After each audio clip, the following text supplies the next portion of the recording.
Au nom du Père, du Fils et du Saint-Esprit. Amen. Homélie pour le 4e dimanche du temps ordinaire.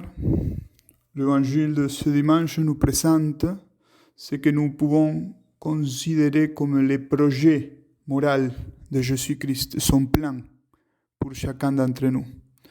Dans ce qu'on appelle les béatitudes, notre Sauveur Jésus-Christ nous donne une image complète de sa vision spirituelle sur les choses, sur nous-mêmes et sur Dieu.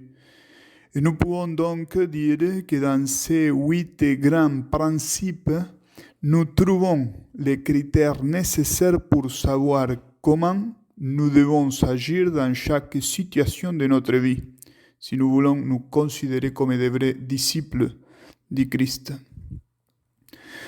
Dans l'année 2000, le pape Saint Jean-Paul II se rendit sur la montagne des béatitudes intéressantes, la montagne sur laquelle Jésus-Christ a prononcé ce programme de sainteté pour tous les temps. Et à cette occasion, le pape a célébré la Sainte Messe et a dit dans son homélie que ces paroles de Jésus peuvent sembler étranges. Il est étrange que Jésus exalte ceux que le monde considère en général comme des faibles. Prononcer ces paroles par lui, continue à dire le pape, qui est doux et humble de cœur, ces paroles lancent un défi qui exige une métanoïa, c'est-à-dire une conversion profonde et constante de l'esprit, une profonde transformation du cœur. Dimanche dernier, l'Évangile a parlé de ce que signifie cette conversion, cette invitation à la conversion constante et profonde que nous fait Jésus-Christ, sur laquelle conversion se fonde toute la vie spirituelle. Les béatitudes nous enseignent le chemin que nous devons suivre dans cette transformation de notre esprit, parce que le monde nous entoure d'une voix contradictoire qui dit, comme le souligne le pape, « Heureux les fiers et les violents, ceux qui prospèrent à n'importe quel prix, qui n'ont pas de scrupules, qui sont sans pitié, malhonnêtes, qui font la guerre au lieu de la paix et persécutent ceux qui représentent un obstacle sur leur chemin. Oui, dit la voix du mal, ce sont eux qui gagnent, heureux sont-ils. » Mais Jésus offre un message très différent.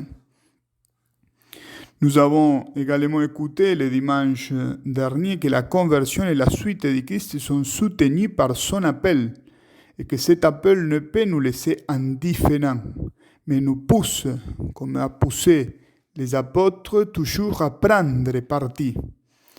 Son appel, dit le pape, a toujours imposé un choix entre les deux voies en compétition pour conquérir notre cœur, même au présent.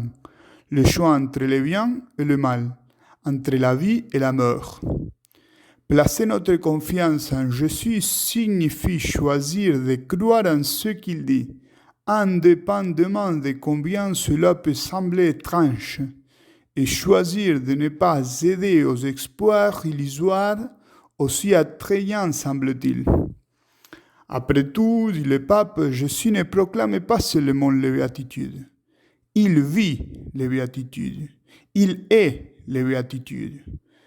En effet, en les voyant, nous verrons ce que signifie avoir une âme de pauvre, ce que signifie être doux et miséricordieux, être affligé, être affamé et assoiffé de justice, être pur de cœur, être des artisans de paix, de persécutés. C'est pour ce motif que Jésus a le droit d'affirmer « Venez, suivez-moi ». Il ne dit pas simplement « Faites ce que je vous dis ». Il dit « Venez, suivez-moi ».